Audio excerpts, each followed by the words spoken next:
Alors sans plus attendre, je vais vous raconter une histoire incroyable que j'ai lue ce Shabbat, qui nous vient d'un très grand hacham de Izmir. Vous savez qu'à Izmir, il y avait une très grande communauté juive après l'expulsion des Juifs.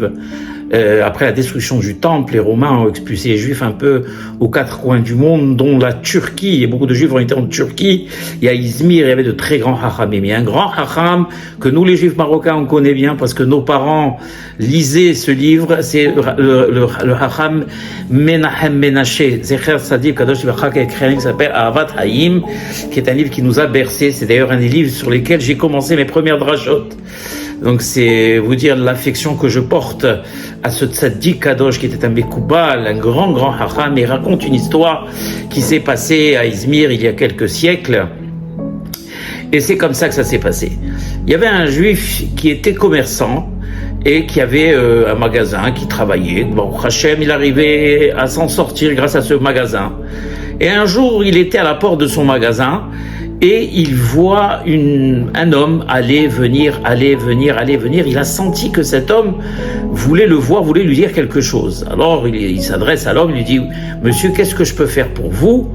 Alors, il lui dit « Écoutez, je peux pas parler avec vous dehors, est-ce que je peux rentrer ?» Il dit « Bien sûr, rentrez. » Il rentre, la personne enlève un genre de cape qu'il avait sur lui, il voit un habit, un bel habit, alors il lui dit, voilà, je suis Mohamed Youssef, je suis le pacha de cette ville.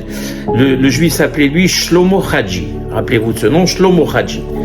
Et voilà, moi je suis Mohamed Youssef, je suis le pacha de cette ville, et le roi m'ordonne de quitter cette ville pour aller à Kouchta, qui est une ville aussi en Turquie, et je dois le faire immédiatement, comme il m'a pris au dépourvu, et que je ne peux pas m'adresser à d'autres personnes. Je sais que vous êtes un juif honnête et sérieux, donc voilà, j'ai besoin de 300 pièces pour pouvoir faire ce déménagement, et je vous assure que je vous les rendrai très rapidement.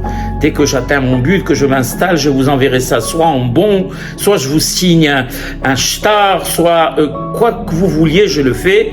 Il n'y a aucun problème, soyez tranquille. Alors le juif lui dit, écoutez, ne me signe rien, monsieur le pacha.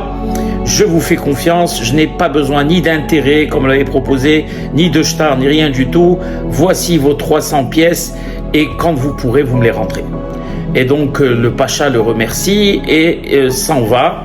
Et le temps passe, et malheureusement, les affaires de ce juif de Shlomo Hadji, ils périclitent, et il arrive un moment où le pauvre, il n'arrive plus à se nourrir par ce magasin, il lui restait très peu de marchandises. Donc il va voir son épouse, il dit, écoute ma chérie, voilà, les affaires ne vont plus, comme il est écrit Meshane Makom, Meshane Mazal, quand on change d'endroit, on change de Mazal, alors il vaut mieux peut-être que j'aille tenter ma chance dans une autre ville et que je ramène un peu d'argent, voilà, je ramasse ce qu'il me reste de marchandises, donc il a pris un grand sac où il a mis tout ce qui lui restait de marchandises, il a dit peut-être que dans une autre ville ils auront plus de succès, je gagnerai plus ma vie, il dit au revoir à sa femme, il va au port, et il cherche un bateau pour partir, il trouve un bateau et dans lequel il y avait 2 marins, ils s'embarquent et ils partent. Arrivés au milieu de la mer, de l'océan, les 2 marins en plein milieu vont vers lui et le regardent d'un air méchant et ils disent comment tu t'appelles? Alors le pauvre il dit je m'appelle Shlomo, alors ils lui disent tu es juif?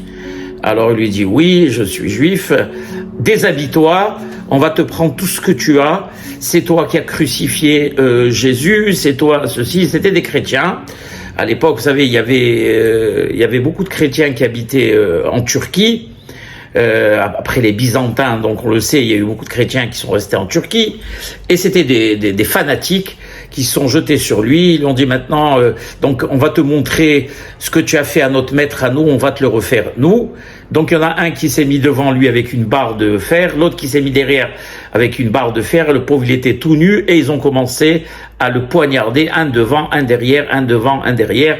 Le malheureux, il souffrait le martyr, le sang jaillissait de tous les côtés, le bateau était rempli de son sang, le pauvre, il voyait qu'il allait mourir, il leur a dit, s'il vous plaît, tuez-moi, ne me laissez pas souffrir comme ça, tuez-moi.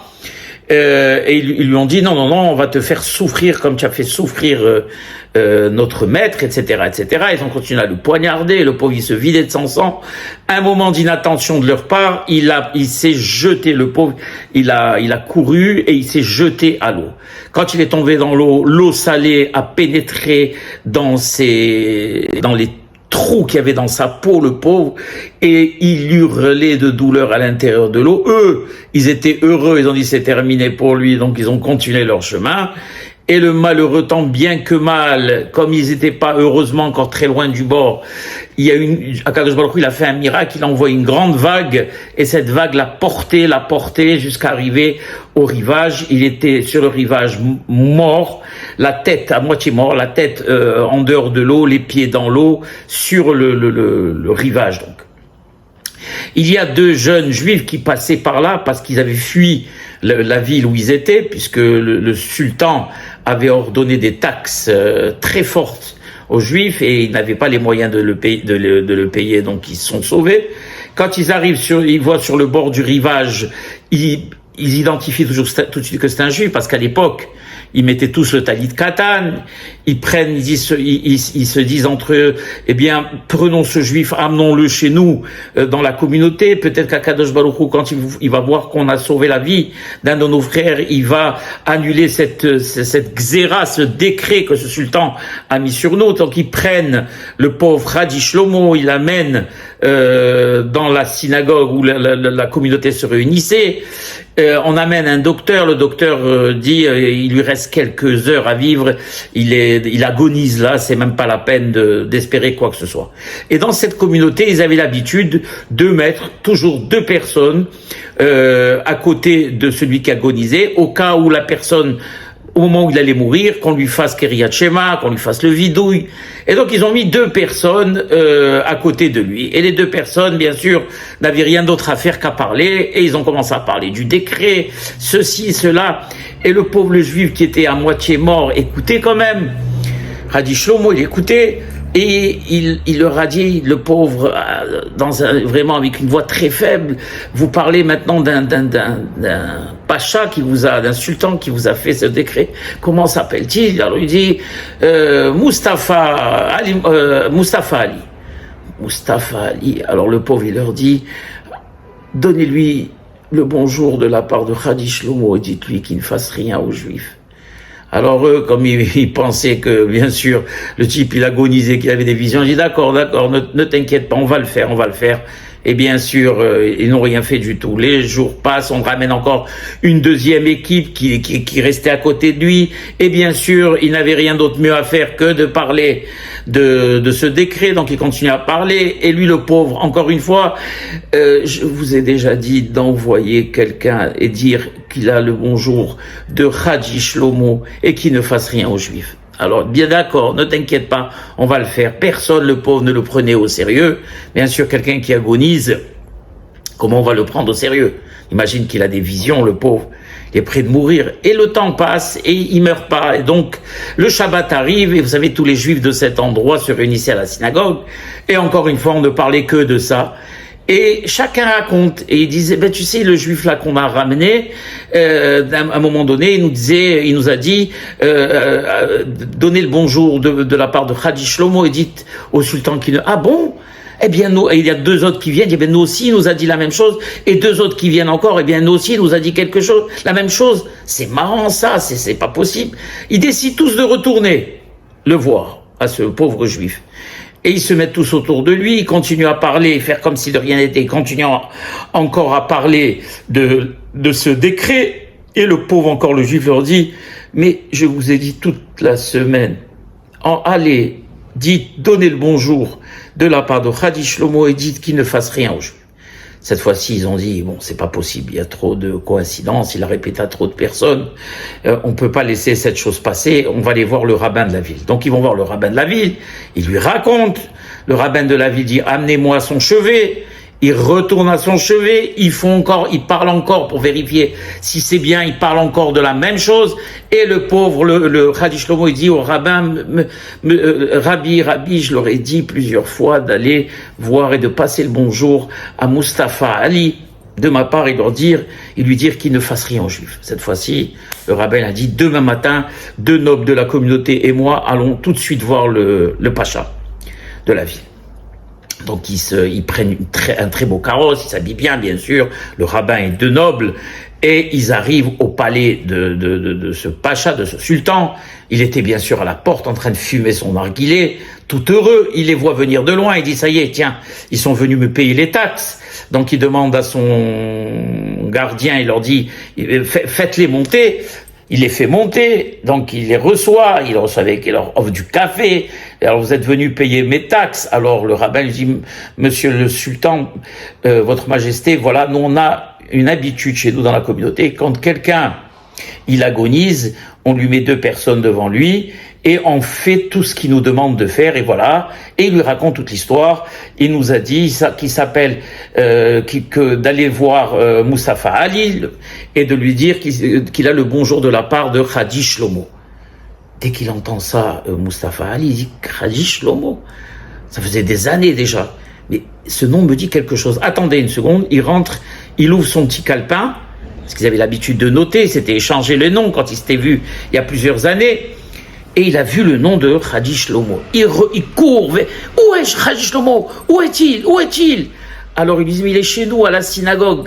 Il dit à son médecin, tout de suite avec moi, ils prennent le carrosse du roi, ils foncent à la synagogue, il voit le pauvre, il reconnaît Hadi Shlomo, il commence à pleurer, Hadi Shlomo, et il pleure, et tout le monde voit ce sultan qui était un tyran, qui leur avait imposé des taxes pas possibles, donc tout le monde tremblait, s'était jeté au chevet de Hadi Shlomo en train de pleurer, Hadi, c'est moi qui aurais dû être à la place, j'aurais aimé être à ta place, qu'est-ce que tu fais, ne meurs pas, il commençait à pleurer à chaudes larmes, il dit à son médecin, fais quelque chose.